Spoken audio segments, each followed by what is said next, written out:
Hey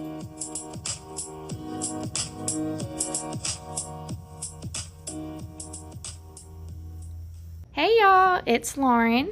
And Brianna. And you're listening to Social Workers on Fire. And I know after our last podcast, I said that we were going to be doing a case study review, but we actually did a little change in plans. And instead, I have with me today Fire Marshall Patrick Stines. And so he's going to just tell us a little bit about him, walk us through what the Fire Marshal's office does, and how that then relates to us in our role with EMS Prevention. So, if you just want to kind of tell us, how did you get here? What made you want to be a firefighter? Well, people ask me that all the time, and it wasn't something that, I dreamt of or aspired to be as a youth. It was kind of something that I just kind of fell into. Started out very active in high school in sports and baseball and football, so I always liked doing something with a team concept, rigorous work, stuff like that. I was always attracted to things like that. So my uncle actually worked here. He retired probably about 8 or 10 years ago. And so when I finished high school, I was just trying to figure out which direction to go in. I was interested in going to university. And then I came across looking through a Shelton State course catalog, which probably doesn't exist today, but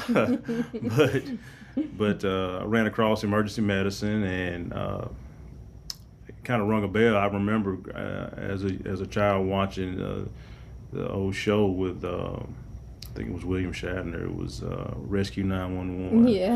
And I always was very intrigued by that. So I said, man, I think that's something I would like to do. It'd be really exciting. So I enrolled in EMT Basic and completed my studies there. Moved on to the second level courses, and in the meantime, I was working on the ambulance and worked at American Medical Response for a couple of years, and kind of wanted to do something a little different as far as emergency medicine goes, because we ran a lot with the fire department, and I kind of liked some of the other things that I saw them doing and performing. So I ended up applying to CW Northport in 2000, got hired there, worked there for 5 years, left in 2005 as a driver. Obviously I completed my EMS training all the way through paramedic. And in 2005, there was a big salary increase for Tuscaloosa firefighters. So I was like, yeah, I think this is where I want to be. Could use that. It's it's a short drive. So I got hired here in 2005. Started at the bottom again and sort of just worked my way up to driver and lieutenant. And in 2016, with some guidance from some of my officers, there was a position that became open in the Fire Prevention Bureau, and through retirement, and thought a lot about it, talked to a lot of people that I consider mentors of mine here, and I elected to apply for that position, and ended up getting that position and worked as an inspector for right around 4 years, 3.5, 4 years, and my predecessor, Fire Marshal Holcomb, retired a little earlier than we expected, which created a vacancy, and so I applied and tested and went through the promotional process, and was promoted to Fire Marshal in 2020. So here we sit today, 4 years later. Yeah. So, a lot more gray hair. So. Awesome. So for the social work crowd that may not really know what Fire Marshal's office does, could you explain the difference between what you do now and the Fire Marshal's office? Yeah. So the Fire Marshal's office is a division of the Tuscaloosa Fire Department, and at the end of the day, what we're trying to accomplish, we're just trying to keep the community safe. And we do that through the lens of risk reduction and through some of our work groups. And we have 4 primary work groups here in Tuscaloosa. We have code enforcement, which consists of inspectors who go out on a day-to-day basis and they inspect our existing buildings to make sure that they remain code compliant. They'll be looking at things like sprinkler systems, fire alarms, exits, emergency lighting, anything that's related to egress and occupant safety in existing buildings. Then we have a work group which consists of investigators, and a lot of our guys are dual roles, so they do both. But our investigative division is charged with investigating fires. A lot of times we have small fires that our company level officers can engage in investigation, and things that are just obvious what started the fire. Mm-hmm. But as you know, fire consumes a lot of the building, and for a lot of times, they rely on us, our expertise, to do an origin and cause determination.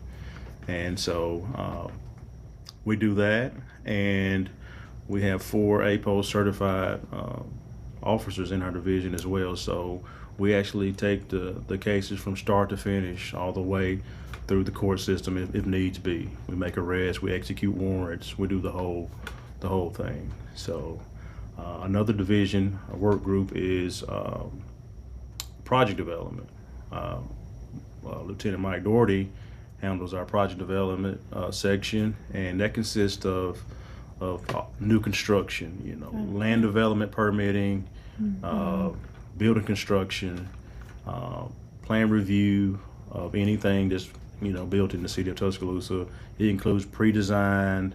We work with a lot of different designers, architects, developers in designing anything from a duplex all the way to a 500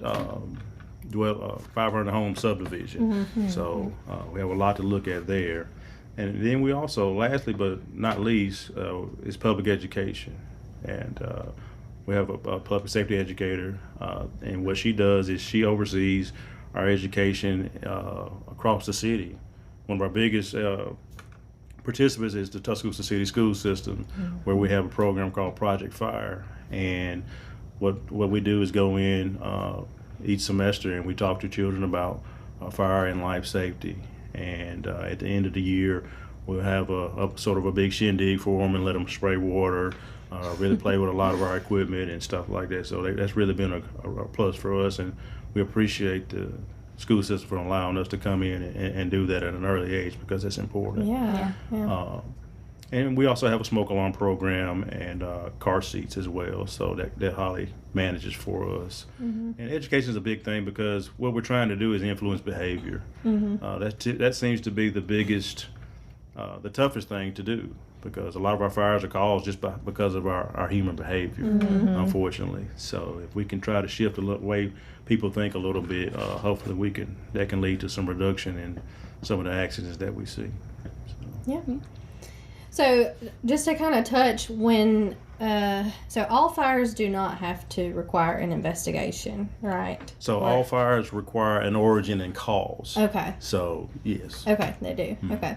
So once the firefighters come out, they investigate, and then let's kind of talk about how this relates to our program. And so I know the firefighters are kind of trained to refer to us, but you guys have actually called us out on the scene before. And so with the victims being in distress and not really knowing how to reach Red Cross, so kind of what's your role from that point? Yeah, so everything we do in public safety is every call is sort of like, use a Forrest Gump analogy here, but it is like a box of chocolates. You just don't know what you're going to get. Right. Yeah. Every fire is different. The people that are affected are different. Everybody has different circumstances and socioeconomic challenges and things like that.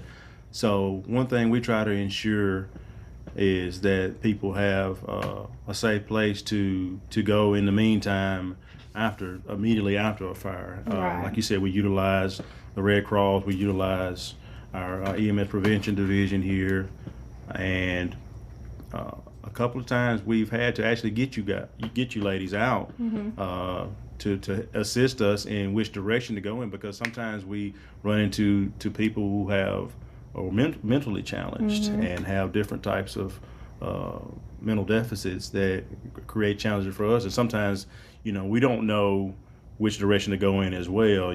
Obviously, there's jail, but that's not always the best option Right. when people are involved. And I'm speaking on cases that are revolving around arson. Right. Yeah. Right. Yeah. So sometimes, we have to deal with things like that and set fires. And, we've gotten you all involved before on that. I think that's about it. Yeah. So I guess we can kind of walk through like what we do once we get a referral from you guys.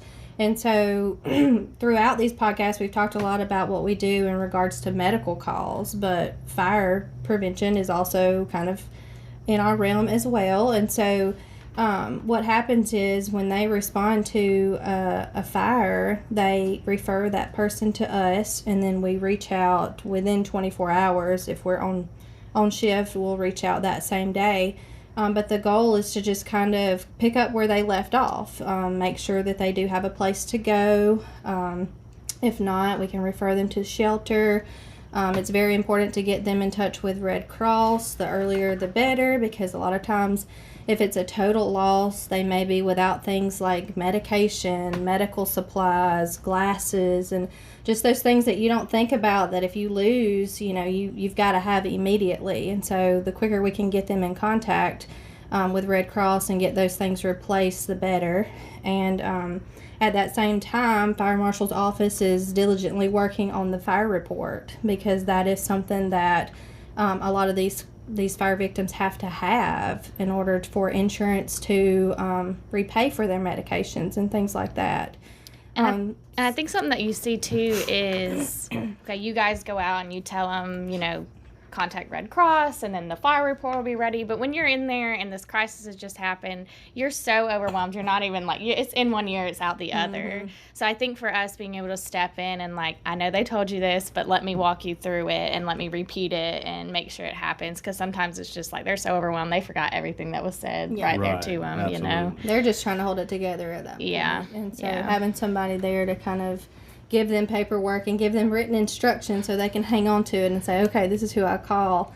But not only that, we have a pantry here at our office that started out fairly small, but it's grown into a large mobile unit at this point. And so we take donations from the community and from firefighters and people at the city, and we are stocked with clothing, non-perishable foods, hygiene products, just those kind of immediate need type things. And so when we contact somebody, we can get their sizes and we can take them a change of clothes out to the scene, because a lot of times they walk out of that fire with the clothes that are on their back, and that's all that they have. And so just kind of, like I said, picking up where they left off. Yeah, and sometimes we have just small resources to help out that people just wouldn't know about otherwise. I know we recently had a fire victim that lost their glasses, and we actually have a local church here that has a large amount of glasses in varying prescriptions, and so we were able to get her prescription and immediately give her multiple pairs of glasses to replace that. And it's just small things that people really wouldn't know about and be able to be connected to otherwise. Yeah. So we also partner with a church. It's an agency called Healing the World with the Word. And so they take referrals from our program once we have a fire victim, and they provide the victims with a $200 Walmart or Visa gift card. And so that's really helpful for them to just kind of go and be able to pick up those, immediate needs that we may not have had, and just to kind of help get them started. So we are very thankful for their partnership. They always come through within 24 hours and meet the needs of those that we refer. So that's been a wonderful. Yeah. I think sometimes they've even done some cleaning supply baskets, right? Yeah. Yeah. On top of the gift card. Oh, yeah. So, and I know another thing is that you guys respond there in the moment, you do the fire report, but then now, okay, if they don't have family members or they're going into a hotel, it's now trying to figure out for them what's the long-term plan. Are we going, if you're an apartment, are you going to find a new apartment? If you're in a house, are you going to rebuild? What are you going to do until then? And so us being able to assist them with that. I know we had a big apartment fire here recently Easter Sunday, around yeah. Easter. Yes. And so everyone in that complex had to leave. They weren't able to stay. And so we had to step in and really help all of them try to find other housing and get clothes out there and get the gift cards. And so, but even, a month or so later, you're still working with them like, hey, now I need furniture, Right, or... yeah. And that's a long-term solution. Yeah. As far as speaking of that particular incident, because that building is going to get bulldozed, and now you're waiting for a new structure to be erected. I mean, so this is, like you said, this is not an instant, turnaround to where they can get back, And, depending on where you live, I know in Tuscaloosa, housing is challenging. Yeah. So Definitely. that's definitely something that we have to keep in mind. So. Right. I think maybe could you circle back to the smoke alarm program for anybody listening that's curious about the smoke alarm program, or how could they get referred? So, yeah, we have a program called Get Alarmed Tuscaloosa. And basically what that is anyone in the city of Tuscaloosa who would like to have a smoke alarm inspected or installed can reach out to 311. That's the best way. That's where we typically get most of our calls. And we will work with you and send out an engine company to look at your home and assess, if you just need batteries added to your existing smoke alarms, or do we need to add a couple of more? That's one of the biggest problems that we see in our investigations and even in our fire fatalities is the lack. Still in today, 2024, a lot of people still do not have functioning smoke alarms, Right. and a lot of times it's just things like they're not able to reach it or get it down, and when it starts chirping and stuff like that, and then when they do, they take the battery out and they say, well, I'm gonna get a battery, and they never get it replaced. That's right. So that's usually how it goes, and that's really your number one lifesaver in the event of a fire emergency in your home, is to have a working smoke alarm, because your sense of smell just isn't there when you're asleep. So it's easy to get overcome with smoke and toxic fumes before you can Even self-evacuate. Yeah, exactly. Right. So very important. Like I said, anybody in Tuscaloosa, reach out 311. We'd be glad to come out and take a look. And if you need a smoke alarm, we'd be glad to put one up for you. And I think it's important to note that that's something that we ask all of our new clients as well, even if they're not referred due to a fire. For all of our medical follow-ups, we always ask, do you have a working smoke alarm? Do you need batteries? And we'll walk in, we'll hear that chirp. And we're like, you need a battery, don't you?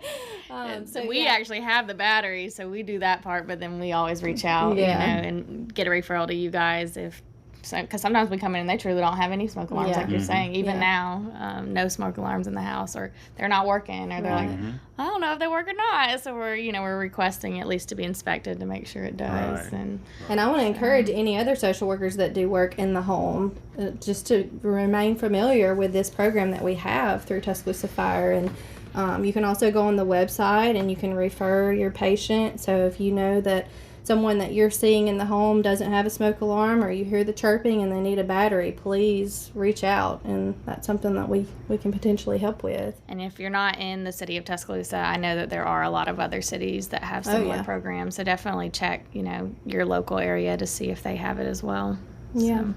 So one other thing I would like to talk about before we close is cooking fires. It's number one cause fire fatalities and injuries in residential structures. We have a slogan that says, stand by your pan. And basically, that's what we're wanting you to do. Don't leave your stoves unattended. We don't want you engaging in cooking activities if you're under the influence of any type of medication, alcohol, or anything else. If you're really tired, if you work a night shift, you're trying to do some cooking before you lay down, we really strongly, discourage that type of behavior, because, like I said, 90% of our fires here in Tuscaloosa and nationally are as a result of unattended cooking. So if you would, just try to keep that in mind while you're in the kitchen. So. Great tip. Stand by your pan. I love it. It's easy to remember. Well, we so appreciate you taking the time to Yes. come Absolutely. on here and educate them and just touch on what you guys do. All right. Thank you. Thank you. Well, y'all, if you will tune in to our next episode, we do plan to come back and address our case study in our next podcast. And we appreciate you tuning in.